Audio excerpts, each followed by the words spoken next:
Before we get started, I have a quick favor. I've been self-funding the Finding Genius podcast for 5 years now. I've done over 3,000 episodes. And as you can see on YouTube, we're up over 1 million views on the channel, which is fantastic. The next thing I really want to push on is to get up to 10,000 subscribers. Because once we do, we'll be able to put a donate button and we'll be able to solicit donations to help keep the podcast running and to also get the Finding Genius Foundation moving along. We have a big project studying anxiety, depression, and PTSD and working on a product to help people overcome these problems because I've seen them explode recently after the last 2 years of the whole virus situation. So if you would, please subscribe to the podcast. That would help us tremendously. Give us a thumbs up and check in the description for Buy Me a Coffee. It's about $5. If you could buy me a coffee, I'd really appreciate it. It would help keep the channel going, and I love coffee. Thank you.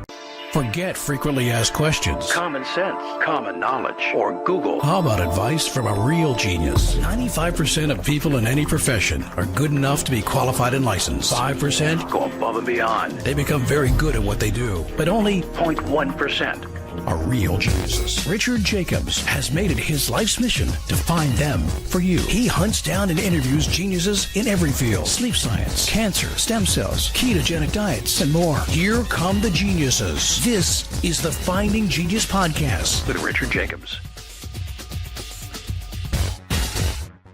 Hello, this is Richard Jacobs with the Finding Genius Podcast. My guest today is Tamim Hamid. He's the author of Grow It Back. We're going to talk about hair loss. He has a PhD in biomedical engineering and a history of designing life-saving lasers for astronauts, which is very interesting. So he's decided to set his sights on hair loss. Using his decades of laser expertise, Tamim created Theradome, the first FDA-cleared wearable laser phototherapy device to stop hair loss and regrow hair. It was a crowd-funded medical device. Very interesting. So we'll talk about that and astronauts and all kinds of interesting stuff. So welcome to me. Well, thank you, Richard, for having me. Looking forward to our conversation. Yeah, tell me about, how did you and hair loss decide to, how did you decide to study hair loss? What got you into it? It's a very interesting question. Like I was saying, I was working at Kennedy Space Center on laser systems that are stimulating, not hot or burning kind of type of lasers. There's different kinds of lasers, but the first types of lasers I was working on was to stimulate the organs, especially the lower extremities of astronauts after they return from space. One of the problems is that since there's no gravity, it's microgravity up in the space stations or in the space shuttle, they don't use their feet as much, of course. And so what happens after 2 or 3 weeks, atrophy sets into the lower extremities, and it takes quite a while for them to get back. And when they get back from space and start walking, they have problems, especially the longer they go. There's astronauts that have been there for 400 days and they're carted out in gurneys and they cannot walk by themselves because basically the whole lower extremities have gone atrophy. And so what we would experiment with different ways because it's kind of hard to exercise in space. So we applied laser phototherapy to stimulate the muscles and keep them in shape during the duration of their flight. Why can't they, I guess there's only so much you do in the boots. You can, I don't know, can you do like calf raises or anything or move your ankles around or toes, or there's only so much you can do? Yeah, there's only so much. And there's one of the things is that, we try to also put them on a treadmill and then hook them in. Zero gravity, it's definitely very challenging. So we would hook them in, like if they were on a treadmill, they would wear a special belt, and then we would tie that belt down to the treadmill so they don't fly away. And gravity is an amazing phenomena for the Earth, but not so much for the microgravity that's up there. It can hurt you. And I always tell people that, look, what's fascinating is when you look at aliens, you always see aliens with a big head, which is what happens to astronauts, and a very smaller body and almost no leg. And if you see pictures of aliens, it's pretty amazing how it turns astronauts just like that figurine, because their chest size increases just a little bit, their head sizes increases, but their leg and arms decreases substantially. So we eventually will turn into aliens if we stay there too long. So it's definitely difficult to do any sustained exercise because they try to do 2 hours, but 2 hours is a lot for very little that you're doing in a microgravity environment. Well, why would your head get bigger and all the extremities and everything get smaller? I can see the atrophy, for all the extremities, but why the head get bigger? So the head gets bigger because you're getting a lot more blood flow. If you look at the aorta, the release of blood from the heart, probably about 40% goes to the head and 60% goes below for your extremities, lower extremities. So what happens is that since there's no gravity, more blood is flowing towards the aorta, towards the head, than it is in the lower extremities. That's why the head gets bigger and it becomes redder, basically, because there's probably double the amount of blood flow that there would normally be in a gravitational pull, Earth like ours. Would astronauts have to spend prescribed length of time laying down to sleep or sitting? I mean, being upside down. Up. They sleep upside down. Yeah. Why couldn't they be buckled in to sleep horizontally? Well, it's mostly for space. There's not enough space to do those kind of things.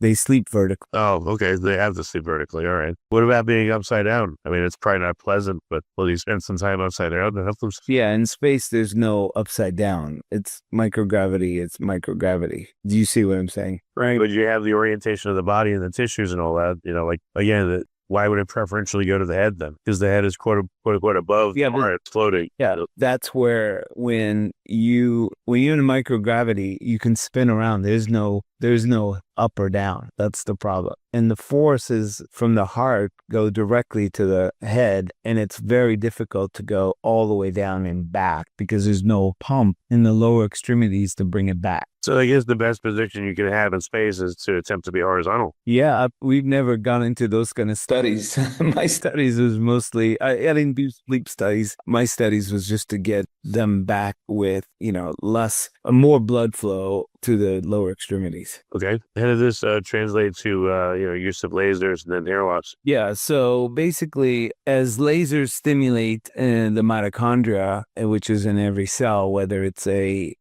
bones or muscles or tendons or ligaments, we can stimulate all of it. Depends on the wavelength and the power dosage of each laser. So knowing that, there was a study a long time ago that discovered that somebody accidentally irradiated some mice at 680, and they found that it was written back in 1965. And so I applied that paper that I had discovered that was basically forgotten about, and I applied the laser that I invented. It was a very low cost laser. These are tiny lasers. They almost look like your mouse lasers, underneath. You look like your mouse underneath, and there's a red light that comes underneath the mice that you use for your desktop.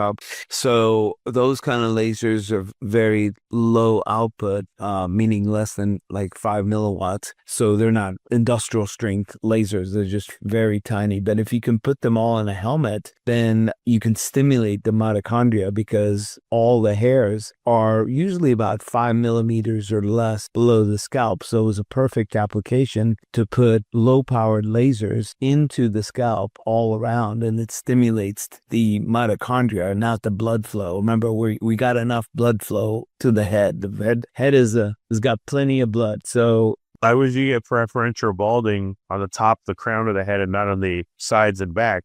Like male pattern baldness, there wouldn't be a pattern if blood flow was the reason, I would guess. So yeah, blood flow is not the problem for people not having hair on the top but having hair on the side. That's a different mechanism. The mechanism for people not having hair on top is because the body, that's a whole different concept, which is a lot of people don't understand it. In my book, I write, probably the first time anybody's ever addressed that, which is a great question, that we are built like a chimney. If you look at it, most of our heat that's generated from the liver and the heart and other organs go upward. And so when it goes up, you have heat, and heat goes up straight up. And that's why when you check your children's temperature or anybody's temperature, you put your palm or your hand on top of their forehead, and it's usually about 98.6 degrees. So when you have heat plus moisture, because you sweat, you tend to sweat a lot more. So heat and moisture produces fungi, and fungi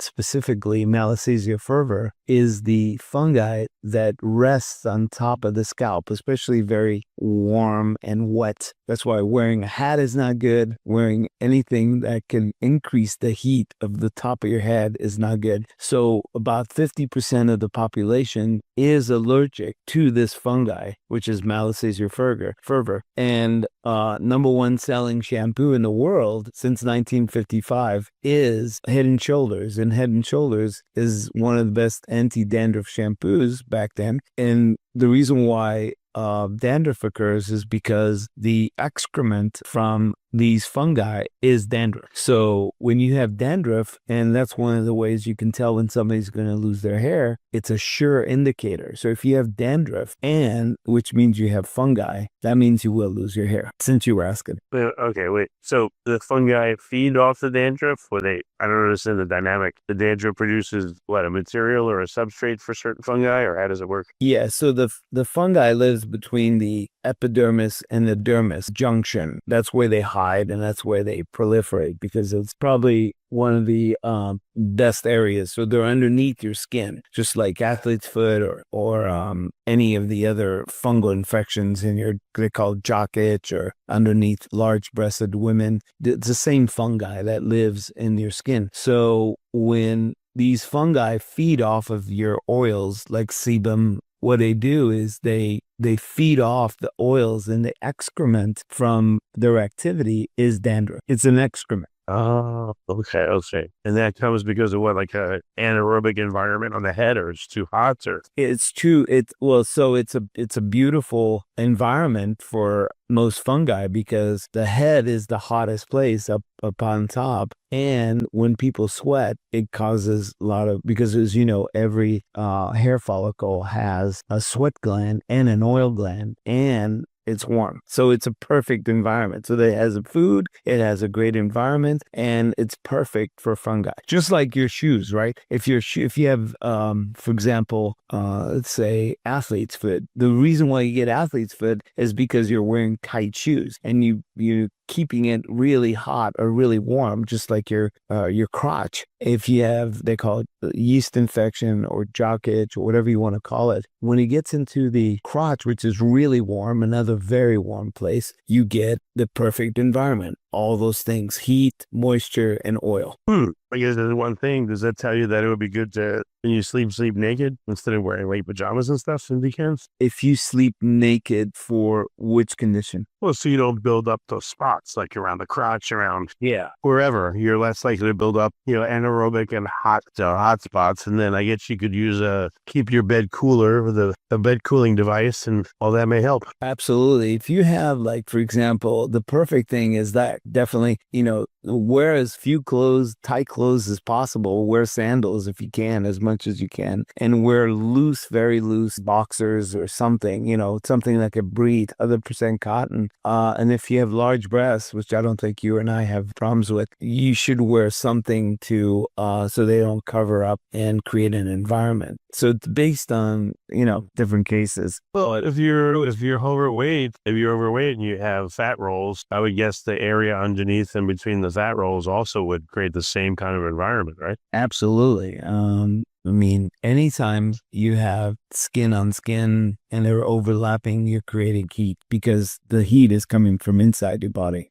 Right. So back to hair loss. So now I know where dandruff comes from, which is gross, the excrement of these microbes. So now what's causing the hair loss? So the hair loss is happening because when a hair follicle is attacked by Malassezia fervor, the actual fungi that's responsible for the hair follicle to be compromised, now it's considered inflamed. When it's considered inflamed, a special hormone called DHT gets sent to kill hair follicles. The only purpose of DHT, which is a hormone derivative of testosterone, and it's produced in the testicles, that goes out and it kills the hair follicle. So And it kills the hair follicle not by killing it right away. What it does, it tells it, okay, I'm going to shut off the biochemical pathway. So that means like any pumps within the cells that are exchanging any like potassium and calcium and all these things, it shuts down that cell. And when it does that, the next time around, the hair gets thinner and thinner. And it does that over a few cycles. So the next time the hair comes in, it comes in thinner. That's why the process of hair loss takes several years. At first, you have really good thick terminal hair when you're young. And then after several years, your hair becomes thinner and thinner. And that's because DHT was sent to shut it down over time. Now, and I can explain to you how we... Yeah, but you were thinking, man, as they get older, their testosterone would go down, the circulating DHT would go down. So why would this happen? It seems contrary to what's going on. No, not at all. Actually, what happens is that as your hair is the last thing your body needs, and as you get older, your body pays more attention to inflammatory processes, let's say in your lungs, in your heart, and your liver, and your pancreas, your stomach,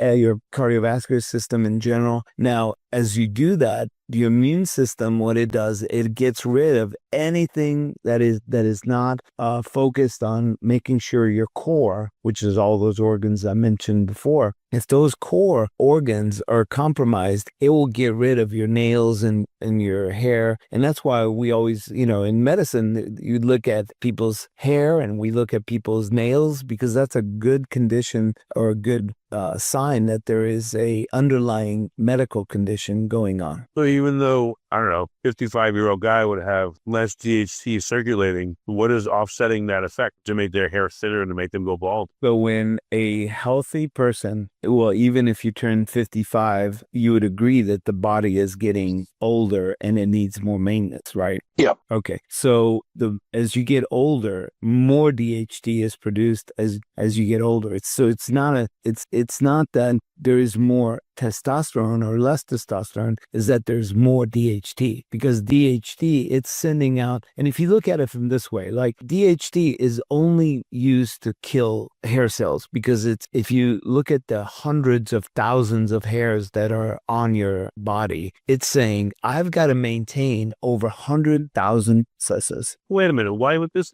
all sounds kind of odd. As people get older too, they're growing hair in places they don't want. Why would new hair come? Why would preferentially hair disappear from one place and appear in others? The ears, the nose, and all that. And then there's also people that are overweight. And they're probably producing more estrogen, or the whole testosterone cycle, I would think, would go more towards higher levels of estrogen. And hair loss in women is less common. The whole thing sounds like counterintuitive. And not at all, because as I mentioned, the mechanism of action on the head is based on inflammation, based on the body's fighting an inflammatory process due to malassezia fervor. Now, the reason why you're growing hair on your ears is that there is no inflammatory of a condition. There is no reason for your hair, on your ears or on your back or whatever the case is. It's not affecting, there's no inflammatory process for those hairs. And women, they have different kind of type of hair loss. Their hair, they still have testosterone. Testosterone is present in both men and women. Now, much less for women, but they both male and female both have DHT. So DHT is produced for females, but you'll never see a woman that's completely bald, but you'll see women that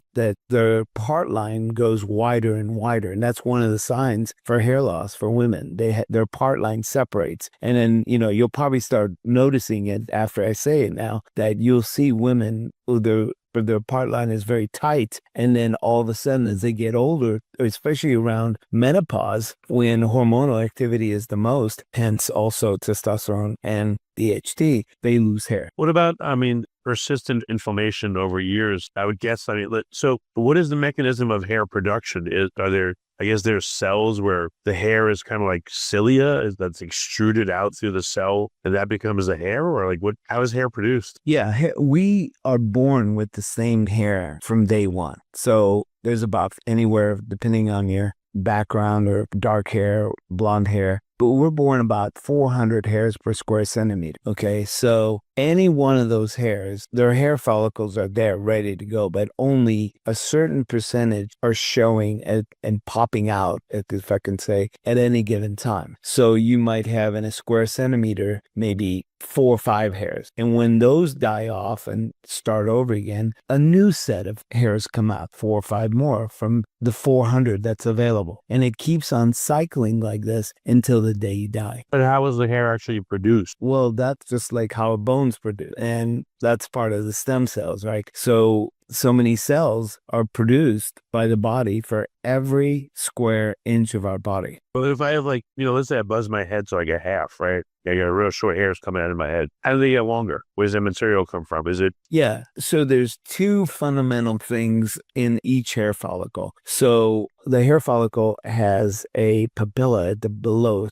It's right at the very end of the follicle. Okay. So you've probably seen it whenever you pull out a hair, you might have seen some white area. That white area is the papilla. The papilla is responsible for the growth, and there's some stem cells in there, and it produces keratin. Keratin is produced, and that's how the hair goes up. And as soon as it reaches above the scalp, it's dead material. So your hair is dead after it reaches the scalp. So below the scalp, it's alive. The second place that is very important for the hair is called the bulge. The bulge is like the umbilical cord for the hair follicle. So the hair follicle stays on your head for anywhere from 2 years to 8 years. So one hair can stay on your head for between 2 years and 8 years. If you're very unhealthy, it's less than 2 years. If you're a healthy person, that same hair will stay on your head for 8 years. That's the bulge, and it's basically where all the stem cells are. Then at the end of 8 years, it releases the hair, and then a new hair comes from a different hair follicle. Oh, so once a hair follicle goes through its cycle of producing the hair, that's it? It's done? No, it's done for that cycle. Then another hair, because there's 400 hairs. Think of it as that there's 400 candidates in 1 square centimeter, and only just maybe 5 to 10 can be coming up at any given time in that square centimeter. So it would be the other follicles turned. The other ones would go dormant. The one that just evacuated that hair will go dormant for a while. Whether it'll come back and produce again at some point. Theoretically it will, if you're healthy, right? So if it hasn't been hit by DHT will attack it and keep it from going up. So is it that people literally have no hair, or it just becomes less and less dense and thinner to the point where it just looks terrible as hair free? I'll just freaking shave my head. Yeah. So as your hair gets thinner and thinner, what happens is that a new skin comes and covers up the skin, your scalp, for example. And that new skin is called epidermal growth factor. And if you notice, the hair follicles are still underneath it, right? There's still 400 hairs. That doesn't die, that doesn't go away. But a new skin with no hair follicles and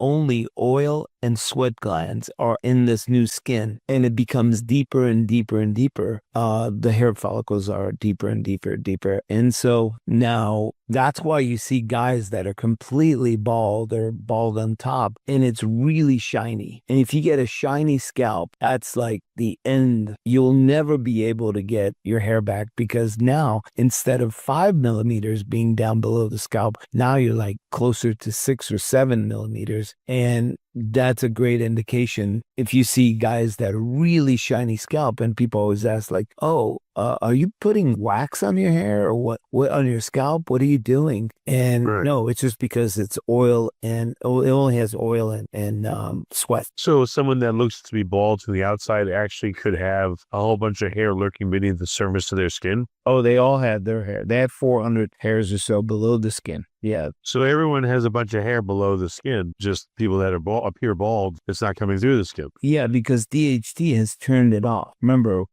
Right. And what about like a physical narrowing of the pore that a hair would go through? There's some what's called de novo hairs that come through. There could be some very thin hair, but they'll never turn into what's called a terminal hair. Terminal hairs are those thick hairs that you're have with your teenager and most of the adult life, but it gets thinner and thinner over the years, and through it's called miniaturization. When it miniaturizes down to almost very little, you can barely see it, and that's when they call it like baby hair. It's the same hairs that were very strong many years ago, but it just they got suffocated. So, why do people get gray hair and then white hair? Like now, I'm 50, and now, I don't know, my wife's like, oh, you have gray hair and white hair. I'm like, okay, great.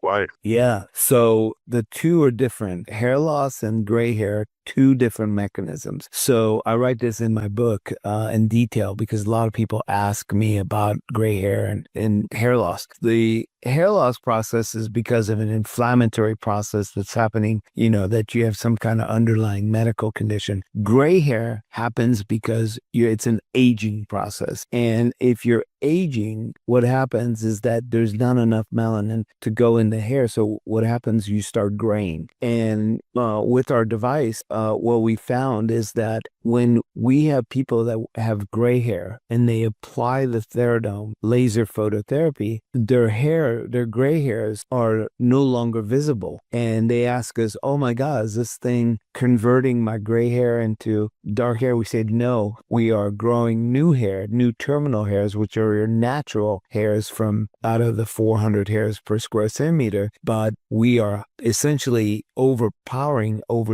your scalp. So it appears like you have or less gray hair, but you have the same amount of gray hair. We haven't touched the gray hair. You're just having multiple new hairs of your natural hair color. Huh. What about white hair? Yeah, we don't control the hair color. We don't care. No. I don't understand what you mean. Like if you have, if you're in a field of black hair and you got one gray, you can't really see much. So if preferentially the new hairs that are growing are the original color, they don't kind of crowd out the gray, is what you're saying visually. The people won't see it. Yeah. So if let's say you had dark hair and it turned gray, right?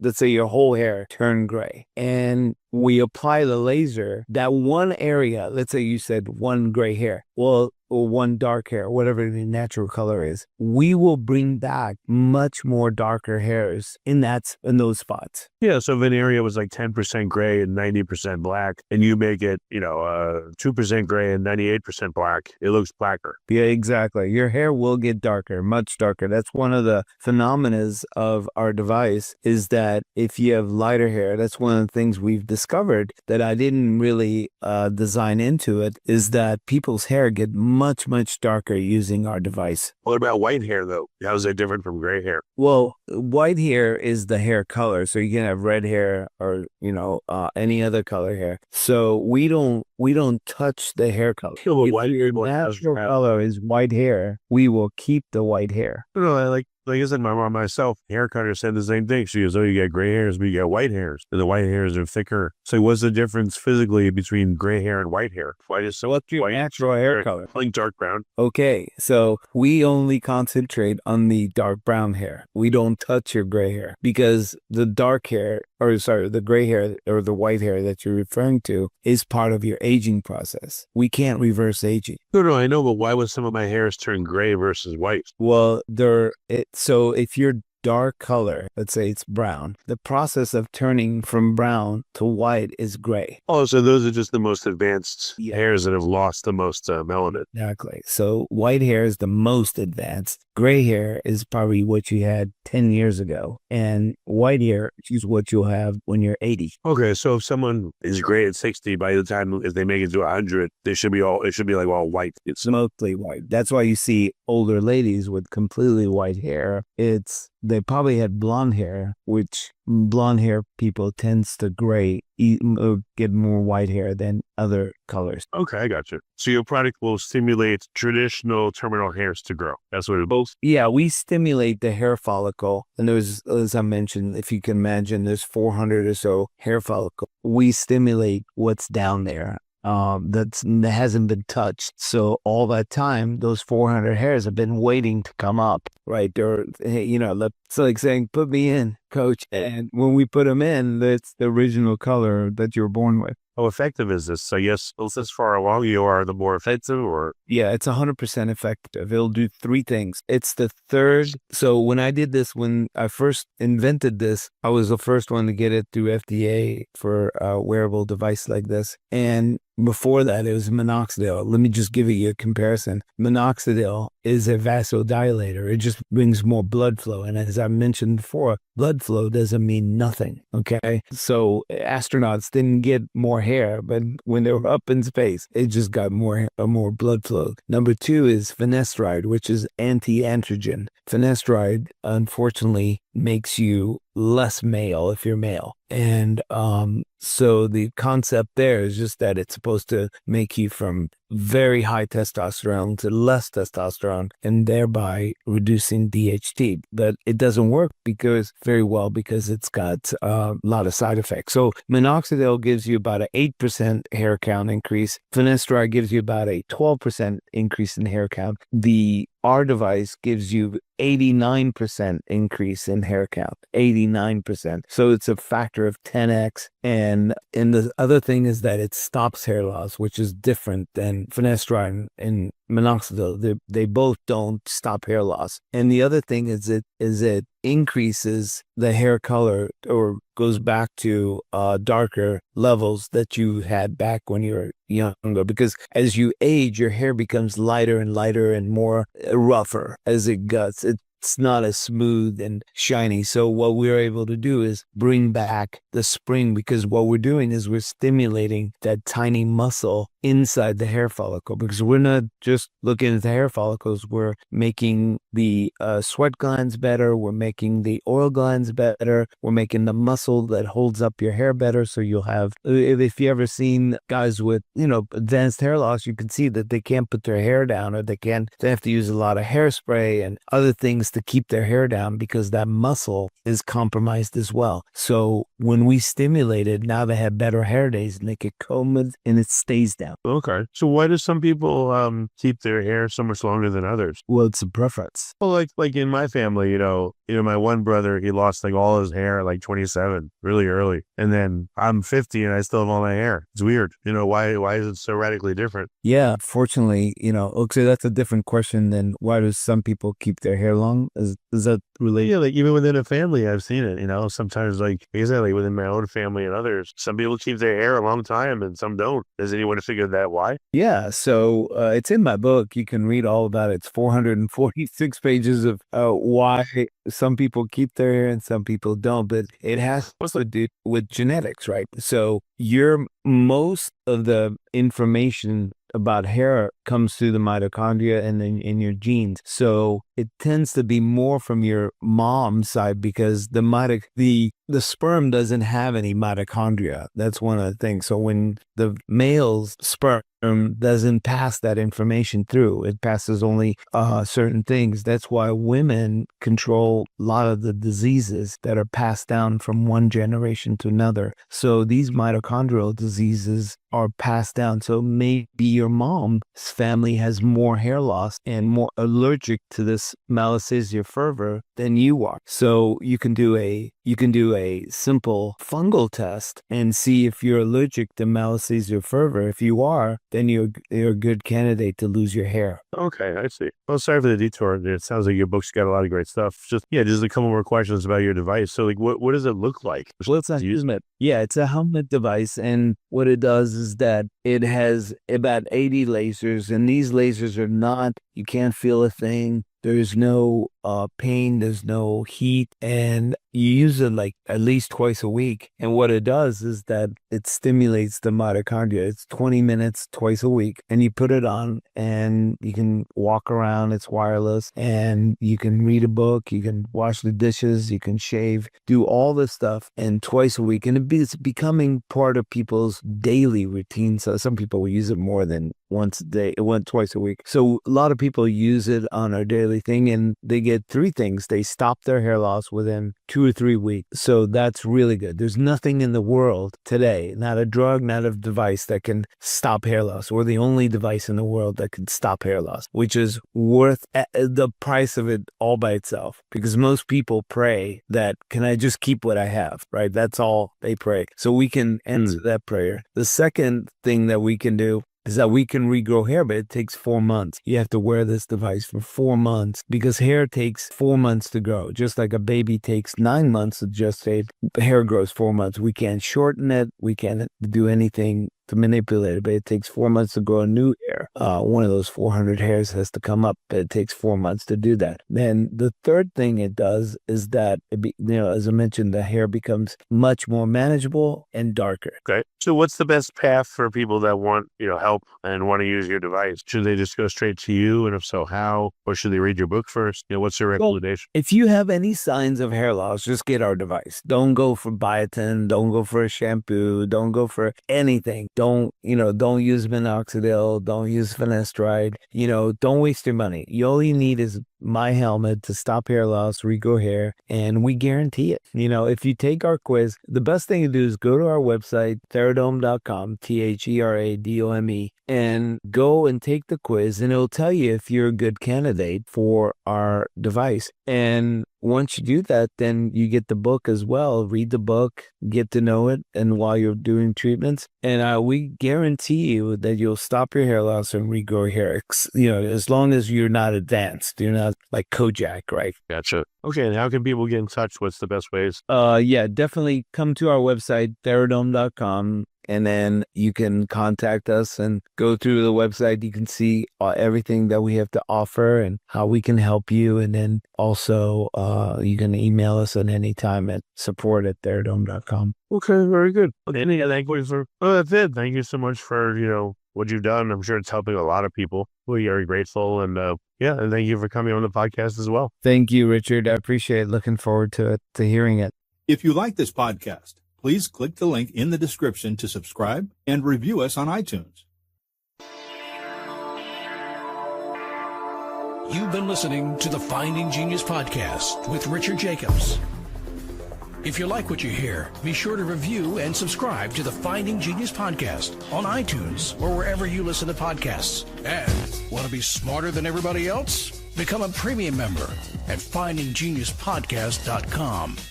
This podcast is for information only. No advice of any kind is being given. Any action you take or don't take as a result of listening is your sole responsibility. Consult professionals when advice is needed.